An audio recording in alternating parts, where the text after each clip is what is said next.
Sorry, তোমাকে খারাপ লাগাটা বেশ কঠিন।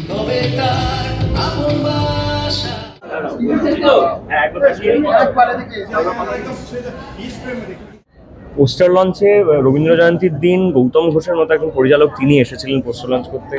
এবং প্রথমেই যেটা আমি শুরুতেও বললাম যে সংবাদ মাধ্যমের সবাইকে আমার আন্তরিক ধন্যবাদ ও কৃতজ্ঞতা যে আমাদের ছবির কথা তো আপনাদের মাধ্যমেই আমরা মানুষের কাছে পৌঁছতে পারি। তো আজকে ট্রেলার লঞ্চেও এইরকম বিপুল সাড়া, সেটা সত্যি খুব ভালো লাগছে। আমি নিজেও প্রথমবার ট্রেলারটা সকলের সঙ্গেই দেখলাম, বেশ ইন্টারেস্টিং লাগলো আমার ট্রেলারটা। এবং যেহেতু ছবিটা একটা অন্যরকম সম্পর্কের গল্প বলে, যেটা ট্রেলার দেখেই বোঝা গেল যে একজন বয়স্ক মানুষ, কোভিড, লকডাউন, নাটক, সম্পর্কের গল্প, অনেক কিছু আছে এই ছবিটায় একসঙ্গে। তো সবটা মিলিয়ে আমারও বেশ ইন্টারেস্টিং লাগলো। আমার মনে হয় মানুষ যদি আসেন, ছবিটা দেখেন, খুব ভালো লাগবে।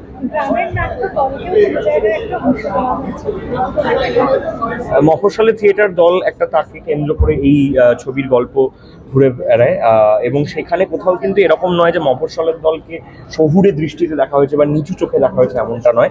একটা দল, তারা একটা নাটক তৈরি করছেন এবং যেরকম দেখতে পেলাম যে কোভিডের পর কি করে সম্পর্কগুলো বদলে যায় অ্যান্ড লাইফ কন্টিনিউ, যেটা লাস্টে দেখানো হলো, সেইটা নিয়ে গল্প। এবার বাকিটা তো ছবি দেখলে বোঝা যাবে। নাটকটাকে বড় প্রাধান্য দেওয়া হয়েছে একেবারেই। এবং থিয়েটার এই ছবির অত্যন্ত গুরুত্বপূর্ণ একটা জায়গা। আমরা পোস্টারে যেরকম থিয়েটার একটা এলিমেন্ট দেখতে পেয়েছি, আমরা একইভাবে ট্রেলারেও দেখতে পাচ্ছি, সেইটা ভীষণ ইম্পর্টেন্ট এই ছবিতে।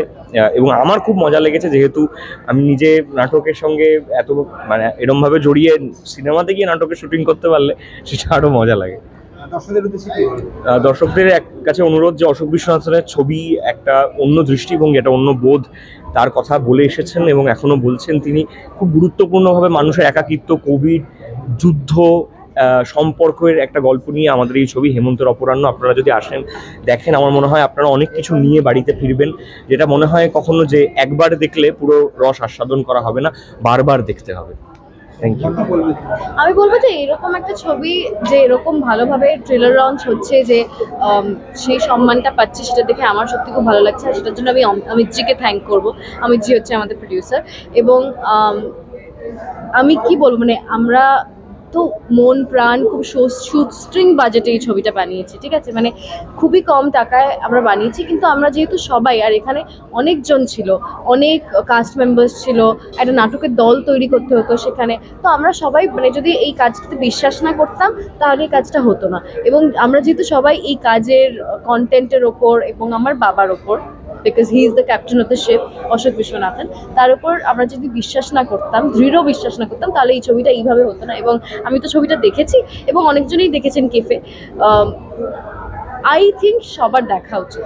আর যেরকম রেসপন্স আমরা পেয়েছিলাম ক্যালকাটা ইন্টারন্যাশনাল ফিল্ম ফেস্টিভ্যালে, যেখানে নন্দনে বসার জায়গা তো ছাড়ো, মাটিতে লোকজন বসেছিল, ধাক্কা দেখে মনে হচ্ছিল যেন একটা পাবলিক বাসে দাঁড়িয়েছে, ওরকম টাইপ অফ ভিড় হয়েছিল। এবং সেটা সত্যি আমার এত আনন্দ হয়েছে সেটা দেখে।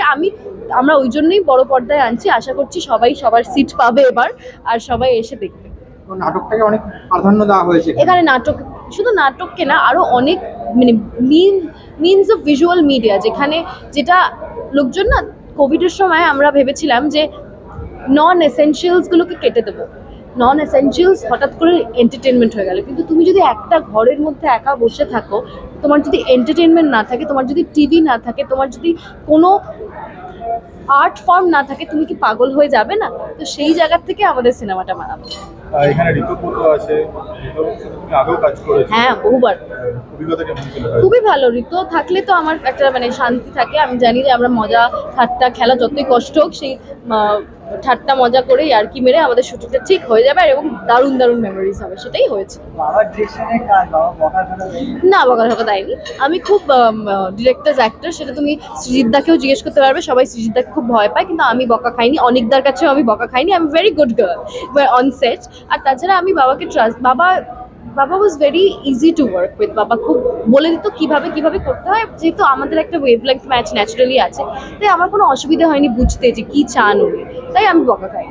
12 জুলাই মুক্তি পাচ্ছে যত সম্ভব। ইয়েস, যত সম্ভব, তাই তো জানি, আপাতত তাই জানি। এবার জানি না চেঞ্জ হবে কিনা, কিন্তু আশা করছি সবাইকে দেখবে ছবিটা হলে। হ্যাঁ, আমি এমন একটা সময়ের মধ্যে দিয়ে গেছি, সবাই গেছে, এই অতিমারির সময় প্রায় 2 বছর আমরা কোনো কাজ করতে পারিনি, কোনো ইনকামও ছিল না, সাংঘাতিক একটা অবস্থা।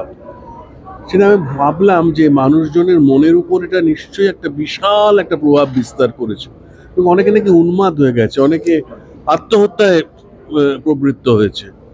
তো এইটা ভেবে আমি ভাবলাম যে একটা অদ্ভুত সম্পর্কের কথা বলি। বয়োজ্যেষ্ঠ মানুষ যিনি অবসরপ্রাপ্ত অকৃতদার, তার একটা বন্ধুত্বপূর্ণ সম্পর্ক হচ্ছে অল্প বয়সী মেয়ের সঙ্গে, এবং সেটা হচ্ছে ওই অতিমারির প্রেক্ষিতে। তো এইটা আমার মনে এলো, তখন আমি এই ছবিটা নির্মাণ করা শুরু করলাম। আমার প্রায় 2 বছর লেগেছে পুরো ছবিটা শেষ করতে।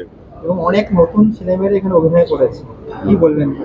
আমার খুব ভালো লেগেছে যে নতুন প্রজন্মের মানুষজন, যেমন আমার যিনি তারকা আছেন ঋতব্রত, তিনিও কিন্তু বয়সে অল্প, যদিও 5-6 বছর 7-8 বছর ধরে করছে, কাহানিতে অনেকে দেখেছেন, খুব প্রসিদ্ধ একজন অভিনেতা। কিন্তু অন্যরা, এই যে মৃত্যুঞ্জয়, যে মেঘলা, এরা সব যে অভিনয় করলো, এদের কাছে অনেক কিছু শিখতে পেরেছি।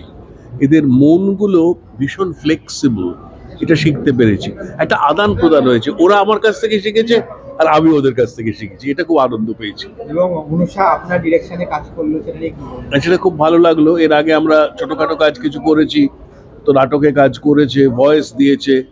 আরেকটা ছবি করেছি অন্ধকারে আলো, শাশ্বত আর পায়েল সরকারকে নিয়ে, সেটা আসছে এরপরেই। সেই ছবিতে কিন্তু অনুষা অভিনয় করেছে। তো ওর সঙ্গে কাজ করে ভালো লেগেছে, ওর কাছ থেকেও অনেক কিছু শিখি, একটা ভালো আদান প্রদান হয়। আর দর্শকদের যদি কিছু দর্শকদের জন্য একটাই বলার, যে এই ছবিটা দেখুন, অবশ্যই দেখুন। যেখানে সবাই ওই শহর কেন্দ্রিক সম্পর্ক ভিত্তিক স্বামী স্ত্রী বা প্রেমিক প্রেমিকার একটা জটিলতা নিয়ে ছবি করছে, সেখানে আমি মফস্বলে চলে গেছি, মফস্বলের নাট্য দলকে নিয়ে ছবি করছি, এবং অতিমারির যে ভয়াবহতা সেটা তুলে ধরার চেষ্টা করেছি। সেই সঙ্গে অবশ্য ইউক্রেন যুদ্ধের একটা ছোঁয়াও আছে। অবশ্যই দেখুন ছবিটা। আমি তো খুবই খুশি যে আপনাদেরকে ট্রেলার ভালো লেগেছে।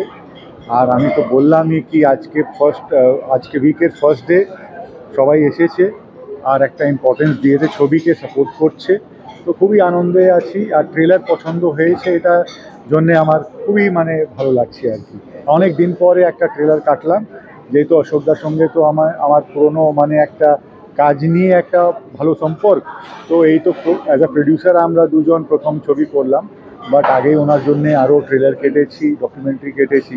সো আমি একটু নস্টালজিক ফিলিংয়ে আছি। আর ভালো, ওনাকেও ট্রেলার ভালো লাগলো, আপনাদেরকে ভালো লাগছে, তো overall I am very happy.